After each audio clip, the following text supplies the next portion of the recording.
It is a great honor and a privilege to introduce Dr. Gerber. We're here in your beautiful home in Sorotskin in Yerushalayim. And Dr. Gerber, can you tell us a little bit about your family, your roots, where your parents and grandparents came from? It's not so clear. It goes back a long time. My grandfather was a big Talmud Chochem who wrote Svarim. He was a Rosh Yeshiva in Yeshiva Katan in Lita, and he came to England, or not to England, to Scotland towards the end of the night, about 1880s, about that, something like that.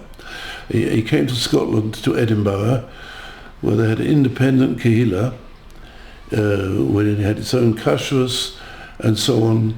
And I don't know why he came to UK, but Dr. Homer, who was the president of Machziki Adas for years, suggested he probably came to avoid the Lithuanian army.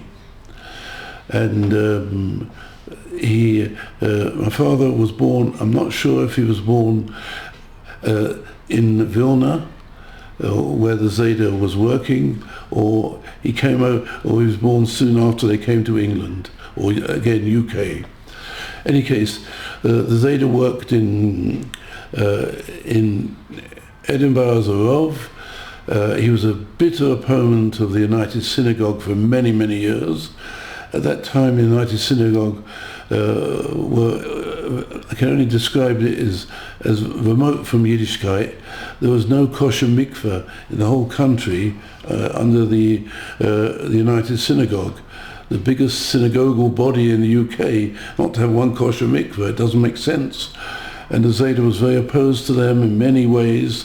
They had the Bima connected with the Orna Kodesh, and Zeta was a strong follower of the Sub Sofa, and he had an ongoing dispute with the London Basin at that time.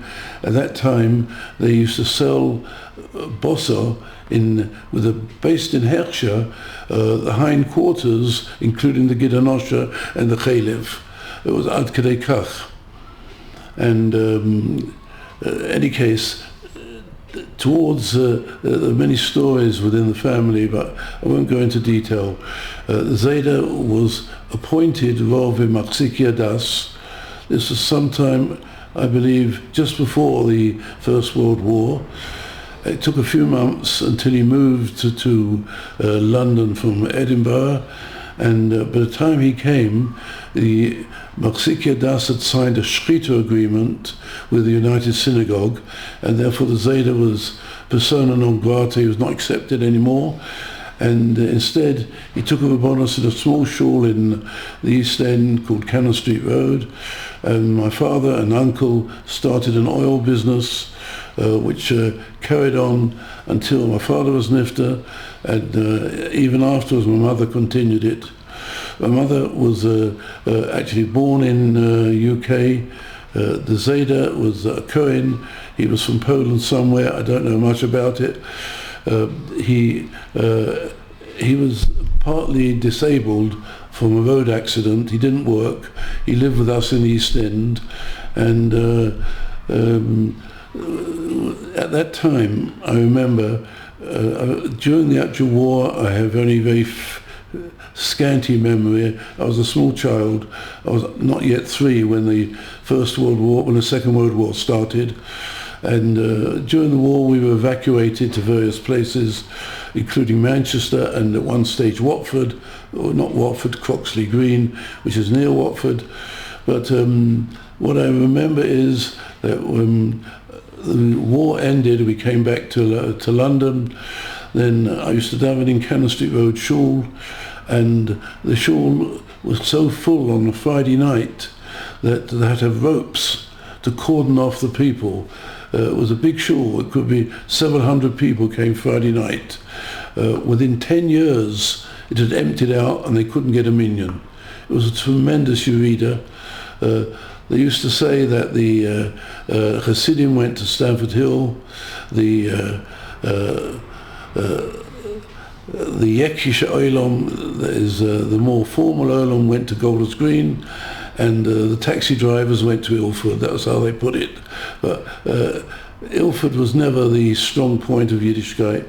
The East End emptied out completely, and the East End was so devoid of Yiddishkeit that they used to have a group of minyan men going around the different shuls to make up a minyan every day.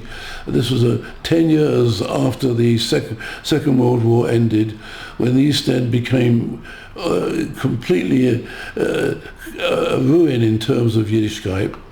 Actually, I worked at that time with, I don't know if you've ever heard of someone called Tzvi Zipper. We had what's called the East End Scholarship Centre. We used to do, trying to get Yiddish children back again, and we had some very notable successes.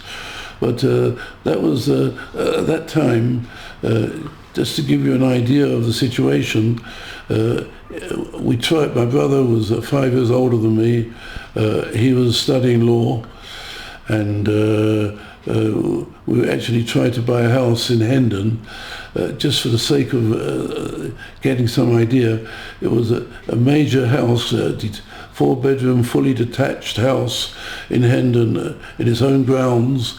It was priced £3,750, and we couldn't get a mortgage because neither of us were at that stage working. That was the sort of situation.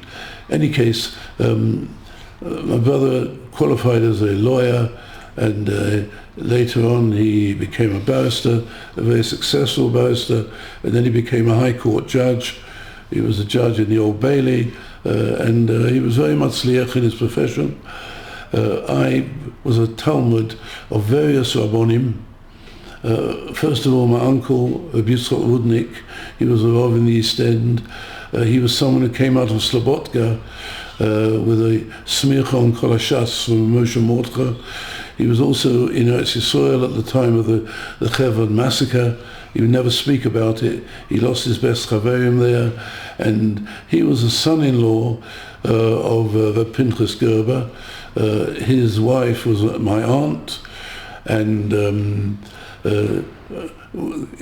my Uncle Meyer, he lived in Stamford Hill, and my father were running an oil business.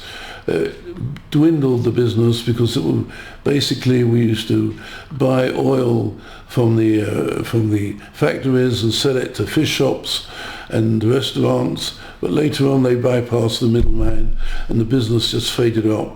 But the Rabbonim I knew, Be'ikar, apart from my uncle, I would say my first main Rebbe was Reb Nachman Shlomo Greenspan, an Adam Godel, a Gaon in Torah. He was actually a Talmud of the Ridvaz. He learned with Reb Chaim Brisker, and he was a Talmud Chova of the Rogatchover. It was really an Adam Godel, Boki B'chol Chedri HaTorah. And I used to go to Eitz Chaim Yeshiva at the time in the East End, and there were so few Bochum there. I used to learn, I had a private shiur with Rav Nachman Shlomo for 3 or 4 years. Obviously I didn't appreciate him, but it was someone who knew Kol HaTorah Kula, Gaon in Torah and in Midas. I also had a very, I call it a starke hashpah from Reb Nosson Ordman. Reb Nosson Ordman was a Telzer. He came to England probably in the mid-30s, and he actually got married in England. All his Sheva Brachos were with Reb Elia, because that was the only one he knew in England. I think he came probably in 35. He once described to me his arrival in England. He came on, there was a boat train from Lita. Why he came to England is unclear. I don't know. But he was the Rosh Yeshiva later on, after Rabbi Greenspan in Eitz Chaim. When he arrived, there was a group of people waiting. Expatriates from Lita had no means of knowing what was going on in Lita in the 30s. There was no telephones, no reliable newspapers, and they were completely cut off. And they used to wait for the boat trains to ask people who came from Lita, what's Herzog in daheim, basically, what's going on. When he got off the boat train, it was then about early 30s, just over 30, still not yet married. A bit of a literature bocher. It was somebody who learned Kol HaShas while he was in yeshiva. It was an Adam Godel of Losson. He was masbid the Tel Zorov for the whole yeshiva when the Tel Zorov was nifta. In any case, he had very big koiches. And my brother once described him as the right man in the wrong position. Right, that was him. Any case, an elder Yid must be in his 70s, came running over and said, Rebbe, he could see it was the young man, a young Rov, was Herzog in the Heim. So Nosson told him it was a terrible time in the Heim. The whole of the yeshiva population was dwindling. The maskilim were taking over all over. Ad Kadei Kach, Reb Chaim Ozer, as you know, was voted out. Reb Chaim Ozer was voted out, being Rav in Vilna. It was a physical and spiritual, not more than a deterioration, a collapse in the litter was going on. A very small yeshiva population. He told him what was going on there. But he said, by the way, how long have you been in England? The fellow said to him, I've been here 60 years. So he said, you've been in England 60 years. So why do you call England the home? Litter's your home, right? He said, Rebbe, the Eltons and Dalton, the kavorim of his parents are there, and where the kavorim of your parents are, das is the heim. Rebbe said to me, then he understood why Yaakov Avinu said, I'll not tikvareni b'Mitzrayim, because he didn't want Mitzrayim to be the heim. In any case, Reb Nosson Olmer was Adam Godel b'Torah. He was a big posek. Actually, they wanted him to take over in Gateshead when Rebbe Lopian was nifta to take the kibbutz shir, but the Rebbeson was not so well at the time, and he didn't move. And he was a very big hashbah. He was my Rebbe for over 30 years. Even after when I was married and I moved to Golders Green, he'd already moved. He remained my Rebbe. Another main hashbah, main Rebbe, was Alter Halpern. Alter Halpern was a son-in-law of Moshe Schneider. He was an Ilui, very brilliant man.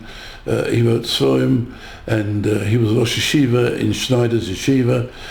He, in fact, produced the first correct Ritva on Baba Metzia, which later on was reprinted with much more hiddur by the Mossad Rav Kook. But he was the one who produced it from Ksovim from the British Museum.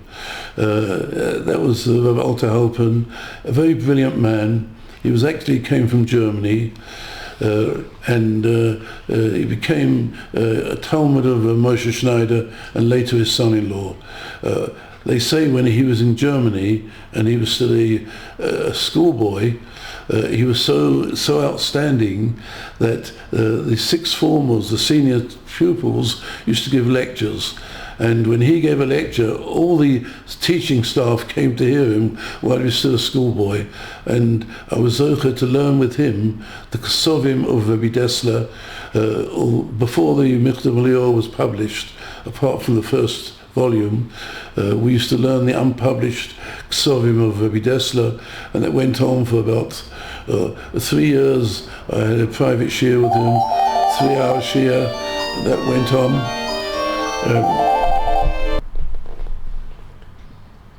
So Dr. Gerber, you had a connection with Yitzhak Abraham? I had a connection. I wouldn't call it much more than a connection. He's been one of my closest friends for over 60 years, and remains so ad hayom hazeh. When he was 8 years old in Shanghai, his brothers took him to the Mir. Mm-hmm. And he remembers going to the Mir in Shanghai. Mm-hmm. And he wrote there's a book on the Jews of Shanghai, and his father was Iraqi, and he wrote the section on the Iraqi Jews of Shanghai. Very, very special. His brother Sosen, Oliver Sholem, was older. He actually learned Chavusa with my brother after the war. Yes. He was in the Mir in Shanghai.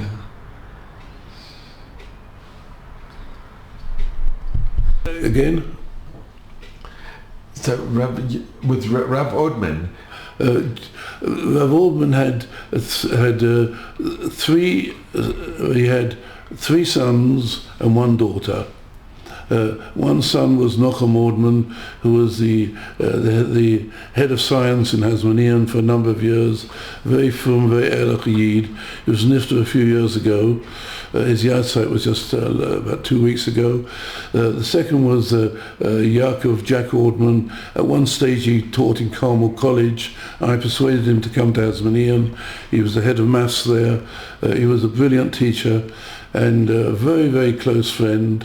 And the third one was David, who went into Kiev work, and he did a lot of work. He used to go to the United States, and then he has one daughter, Leah. She lives in Bnei Brak, and that's it. That is the descendants. Aldman has Einiklach. One of the Einiklach is actually a great-grandson of Nachman Schneemer Greenspan. Is David Goldblum, who lives in not in Harnoff. But this is, by the way, Rabbi Schonfeld is an experience on its own. I could talk to you all night about it, all day. I must tell you that he's wasn't an easy man to deal with. But he was an exceptional man. At one stage he wanted me to take over his position. It didn't work out, but one condition he made, I was a kanoi. Otherwise he didn't want it. But this is all part of history. But Rabbi Schonfeld himself, I didn't know him in his best years. But even afterwards, he had a tremendous koyach. He cared about people in an exceptional way, and Mr. Stanton, who was the headmaster of Hasmonean, he was an Oxford University scholar who was brought to be head of Hasmonean so that the secular side should be up to date. He became a good friend of mine, actually, Mr. Stanton, a very, very straight Yid who, I don't know what his level was in Yiddishkeit. When he came to London, he was a member of the Hen and Hadass, and Knovdovich, I don't know if you heard the name, he was the Rav in Hen and Hadass, and very Choshev Talmud Chochem, who had a very difficult life. And he was a vegetarian. He lived bedachkus because he wouldn't spend money on himself. He was the Rav of Hen and Hadass.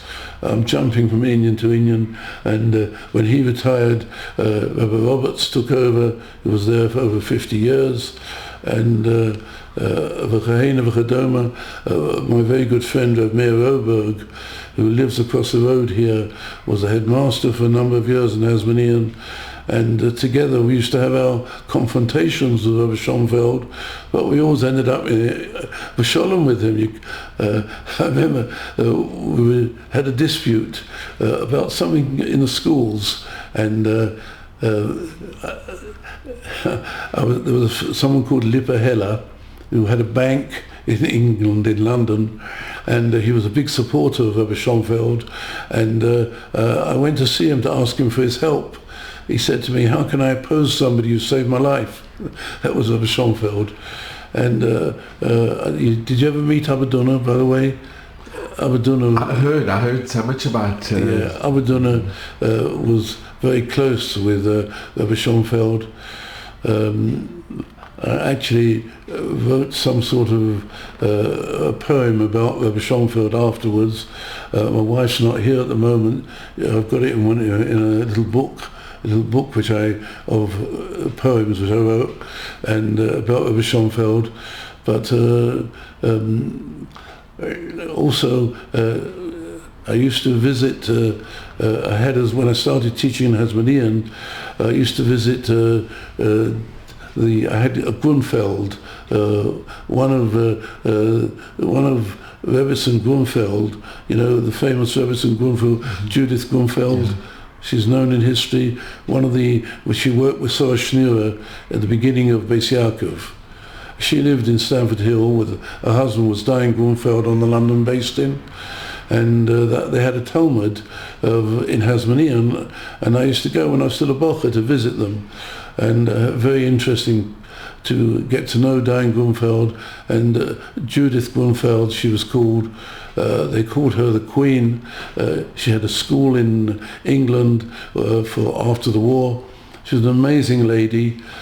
She was educated, Yekisher background, who came to Soroshneira because Soroshneira needed someone like that, so Beis Yaakov should be accepted, and she became one of the mainstays of Beis Yaakov. And she married Diane Grunfeld. Rabbi Schoenfeld wanted Diane Grunfeld because he was a trained lawyer, apart from being a Talmud Chochem, for the London based in. And I used to visit them, very interesting. When I got married, actually, that was the last occasion that Judith Grunfeld appeared in public. She was a very elderly lady, and a few days after that, she became ill, and she was a very exceptional person. The history of Judith Grunfeld is well known. To give you one example of Diane Grunfeld, I used to go and see him. I was very Hamish with him. And one day I was sitting in the house there in Stamford Hill, the flat. He came from the base in. He looked very upset. I said, what happened? So he said, he didn't want to tell me. I said, Rebbe, I could be a little bit chutzpahdik with him. He said, you have to tell somebody. He said, I'll tell you what happened. I was in Beis Din today, and we had a big din Torah. There was a Chassidish Yid there, Borden Payas, and with another Yid, and this Chassidish Yid, he told everything he was saying was sheker. He contradicted himself. He didn't have a case, and of course he lost the case. Afterwards, I called him aside. I said, okay, forget about the case. And was is mit Dover MS Bilvovoi? So he said to me, Rebbe, das ist für der Eibischte, nicht für mir. He was so upset. He was almost in tears. Just to give you an example of Diane Grunfeld, his son is actually the Rav in North Hendon. He took over from Rebbe Cooper, also a very choshev Yid, a Talmud of Rebbe Dessler and Rebbe Leib Gurevitz. But he told me, his son, told me about Diane Grunfeld, just as an illustration. There was a Yid coming into London from Belgium, I think, and the customs had a tip-off. He was bringing in diamonds in the time before the common market, when it was very, very, you could make a lot of money on that, avoiding all the taxes. And the customs searched him, they couldn't find anything. The only thing they didn't open was his tefillin. He said, you can't touch them, they're holy things. So they said, look, you're not coming into the country unless we see it. So he said, you can't open it. So they phoned the Beis Din, and the London Beis Din sent along Diane Grunfeld and a sofa, the two of them, to Heathrow. And the sofa opened the tefillin in the presence of the Dayan and of the customs. They found it, the boxes were full of diamonds. Diane Grunfeld had such a shock, he fainted, mamash gechalisht, because of the Chil Hashem. That was the sort of person that he was. So in my own personal experience, the Rabbonim who had Hashbor, firstly, Nachum Shlomo Greenspun, he was the oldest of the Rabbonim, Nosson Ordman, who was he was a Rav and a friend for many, many years, until he was Nifter in London. An amazing person, brilliant speaker, he's got Svoim, and Walter Halpern, particularly on Shkofa and Musa, Talmud of Moshe Schneider, acknowledged not as a Rebbe, but as a good friend, although he was a Choshev Rav, and he was somebody who had nothing. he asked for nothing for himself. If I don't know if you want this sort of anecdote, but it's something. It's worth recording the sort of person that Knoblovich was. He was Mamash Aid, who was an honor of Aid, and he was Boki B'chol Hashas. I remember asking him for a makor of a medrash. He said, "Steht nicht in Bavli," or it's a medrash in Parshas Tazria. That's the sort of Talmud Chacham he was. And any case, Mr. Stanton was the headmaster of Hasmonean, and he was the Rav of Hen and Adas, Rav Knoblovich, where Mr. Stanton davened. So Mr. Stanton had 2 children. At that stage, the older of the 2 daughters was married. He married a number of years without children. Being married without children, she adopted a child. Knoblovich heard that Mr. Stanton had an einikul. It wasn't real. So he said to me, "We'll go in and wish him Mazel Tov." It's a big thing. His first einikul.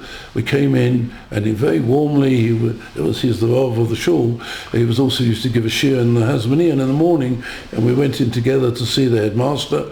And he said, "Mazel Tov, Mr. Stanton. You Baruch Hashem, the eshta einikul." He said, "No.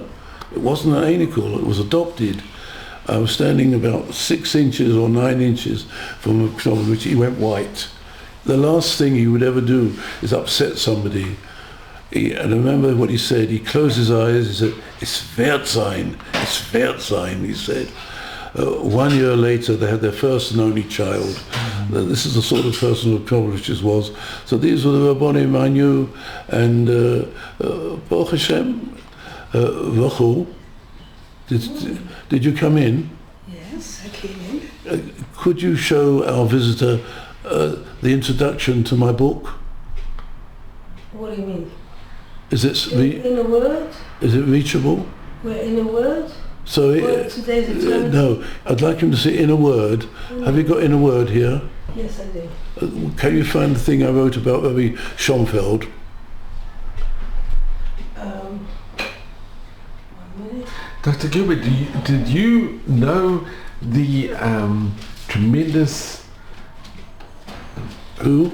with Rabbi Schonfeld that he's... I knew Rabbi Schonfeld very well, yeah. But were you aware that he saved so many Yidden, that he brought over so many Yidden before the war, during the war, after the war? We were very well aware of it. Yeah. There's a book here, see? I'll be back in a moment. Sorry, have you got back that? in a moment, yes. Have you got I'll it? be There's Rabbi Schonfeld in it? I'll be back in a moment. Here you can see what I wrote about Rabbi Schonfeld after his patira. You have to, I don't know which page it is. These are things I wrote at that time about people I knew.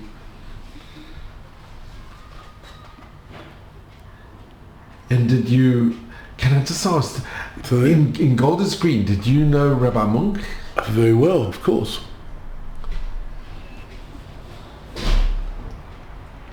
And can I ask, Dr. Gerber, where did you learn and where afterwards, and where did you get your doctorate or your PhD? I studied in King's College. I did a first degree in maths and then a PhD there. I must say that when I was doing my doctorate, so 3 years, I went into college once a fortnight, that's all. I went in one morning a fortnight, and the rest of the time I was in Eitz Chaim Yeshiva. I have it here. It's amazing what you wrote about Rabbi Schonfeld. I'm just going to show. You found it? Yes, it's incredible. You write that Rabbi Schonfeld was one of the heroes of the 20th century Jewish rescue, helping to save thousands from death and destruction. Yes, no question. Expanding the Jewish secondary schools movement and structuring the Kehillah life. His achievements were manifold, and his endeavors were undertaken without thought of personal gain and often literally at the risk of life and limb. So it's very interesting. In Schonfeld Square in Stamford Hill, they have in the entrance a tribute to Rav Schonfeld. Yeah. And they're asking the question, how many how many lives did you save? And he answers so eloquently. He answers with the most profound statement. He said, it's not how many lives are saved, it's how many lives did we not manage to save. That's the ikar. How many did we not manage to save? But he was an unsung hero. He was an incredible hero of the Jewish people. Do you know Abba Dunna's story of Schoenfeld? So Rabbi Schoenfeld brought over the Dunners. He helped rescue the Dunners as well, the Dunner family. Do you know the story of the British consulate in Europe who vetted all the people who came into England after the war? Schoenfeld there was an occasion when I'm trying to remember exactly how it was, that Schoenfeld had asked for a young war survivor to be allowed into England as a Yossam, and he was a Yossam. He had no father, but he was put down as a complete Yossam, no parents. Sometime later, his mother was also a war survivor, applied, and this British consulate said he's not realised he wasn't a proper Yossam. He had a mother, and Schoenfeld had testified he had no parents.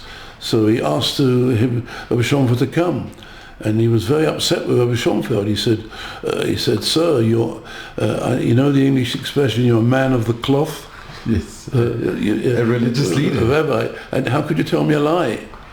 So he said, "Sir," he testified himself. He did not know what to answer, and the Bernstein put into his head the following: "Sir, if there's one Jewish child left in Europe who still has a mother, do you begrudge him it?" The guy stopped. He was hit, and he burst into tears. And after that, he became a very close follower of Rabbi Schoenfeld, and he helped him a lot. That was Rabbi Schoenfeld. He had the Shatta D'Shmaya to say the right thing.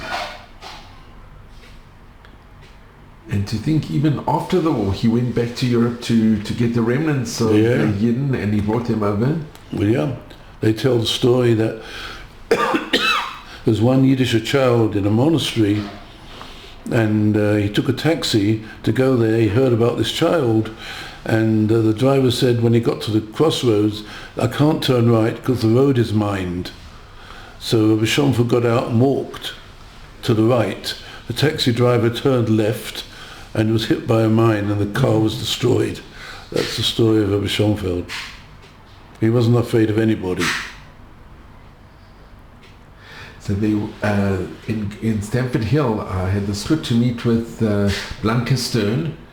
Her husband was Rudy Stern, the Mohel. And Rabbi Schoenfeld brought her in 1939 from Vienna. And we did the interview in the house, that she was brought in Rabbi Schoenfeld's mother's home. And later on they bought the house from the Schoenfeld family. And she lives in the same home where Rabbi Schoenfeld brought her when she was 6 years old. It's just, they say there were over 3,000. He saved over 3,000 Yidden. It could be the number. At one stage he bought an island. He bought it to have Yidden. He did amazing things, yeah. And Dr. Gerber, can I just ask you, when you hear stories about that there were the Kindertransport, that Jewish Kinderlach came to England, and unfortunately many went to non-Jewish families, and today we know that they say a third of all the Kindertransport were lost to Yiddishkeit. It's very sad. This was basically before the war and at the beginning of the war, I think. I have no real knowledge of that because it was before my time. I was too small for that. I think Reb Tovia Weiss was one of them, wasn't he? He was brought up as well. He was saved by Rabbi Schoenfeld. Yeah. Sender Feuerstein. Yeah. And when you grew up, did you know a lot of survivors coming from the war, from No. or Kindertransport? Were you? I have no knowledge of that at all. I was, as I said, I was not 3 when the war started. We were evacuated in various places. I know very little about all this. And during the war, did you know what was going on in Europe? Was it public knowledge what was happening? I was too small to, even if it was, they wouldn't have told a small child that. But I didn't have any knowledge. I don't think my parents knew. I know that after the war, my parents took me to see a film of the liberation of one of the camps. It was a horrifying experience, but they thought it was important I should know. And can I ask, Dr. Gerber, there is a Rabbi Schein. Who? Rabbi Schein. He had a Kehillah. Wilson was the Gabba of the shul. I think it's Central Shul, Rabbi Schein. I don't know.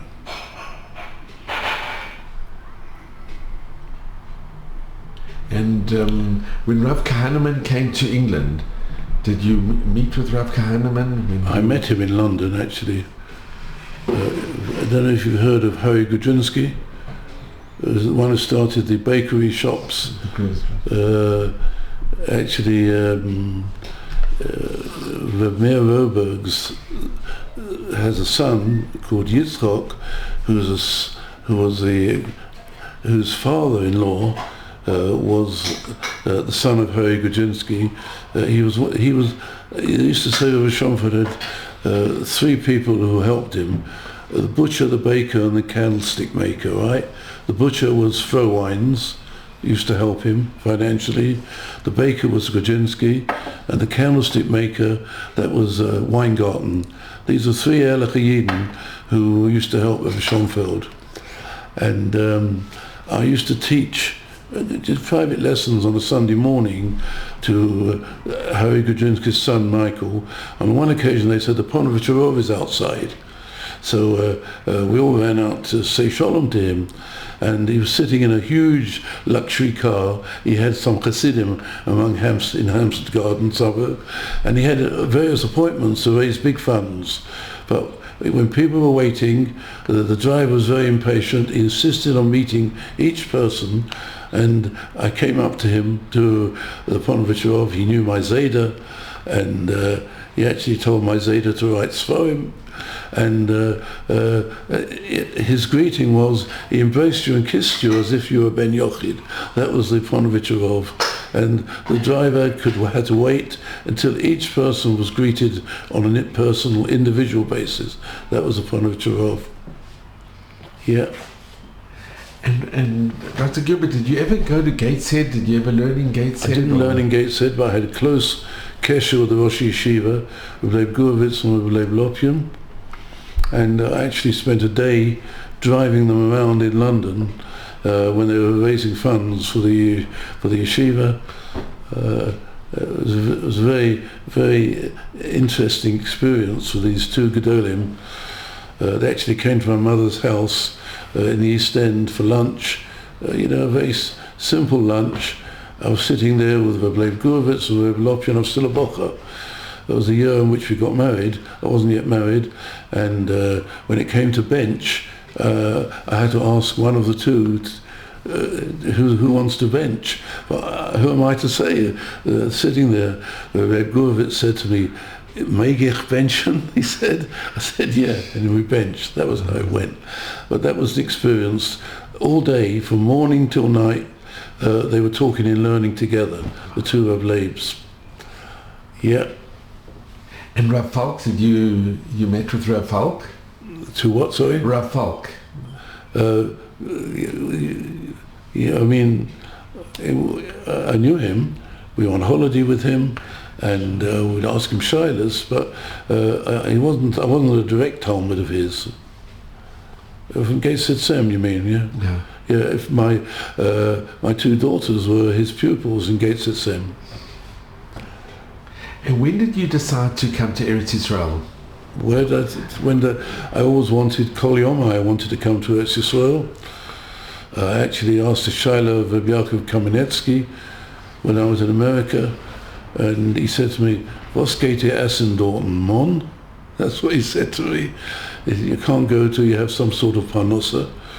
So I waited till I could take early retirement from my job, and then I came as soon as I could. And my wife was... Are you here, Rachel? Yeah, I thought Lemon to near you. Oh, thank you. I was very she was very supportive, and we always had wanted to come. I had a bracha from Leib Gurwitz to be able to come. He said I should be zocher to the three inyonim which you acquire with Mesiras Nefesh, and do it of a leicht neufen, he said, Eretz Yisrael, Torah, and Olam Haba. That was the book I got from Leib. I also was very close to Chona Halpern in London, and he encouraged me also to come to Eretz Yisrael. He was a big oy of Eretz Yisrael with Chona, and and we came. And Rab, when you hear what's happening in England today, it's very sad. They say a half of the Jewish community feel very unsafe. And things have changed in England. It's changed drastically. Yeah, well, I've got children living there. I've got 2 children living in Manchester and 2 in London. So if I can ask, Rab, what advice do you give to your children, grandchildren, and to the future Dorot, to the future generations? What advice? What advice do you give, or what advice can you impart on to the future generations?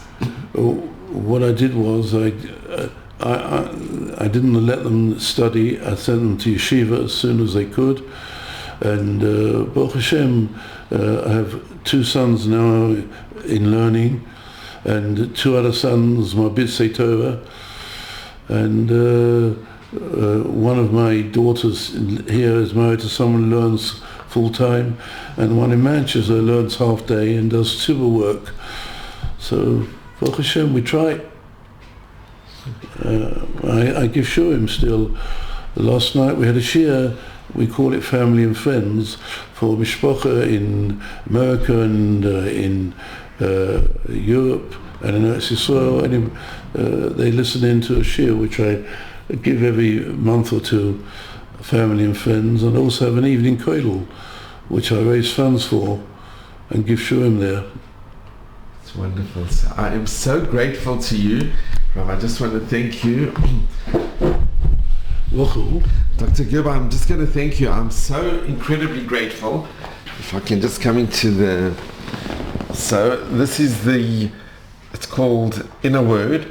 Yeah. And just being in your presence and hearing firsthand somebody who... You met the Gedolim, you met such unbelievable Rabbonim, such incredible leaders of... Rebellia I met as well. Before I started working in Chinuch, I went to Rebellia for a bracha. I said to him, what's the ikka in Chinuch? Remember, you speak Yiddish, of course, yeah? I can verstand, yeah. Yeah, eins zu pflanzen Emunah in the Boer Olam, he said. To implant Emunah in the Creator. And I went to Rabbi Abramsky, because people were saying you can't teach Gemara except in Yiddish. And he said, of course it was ridiculous, but I asked him what he thought about it. He told me, I said, Kan ich übersagen in Namen von der Rav? Can I repeat it in your name?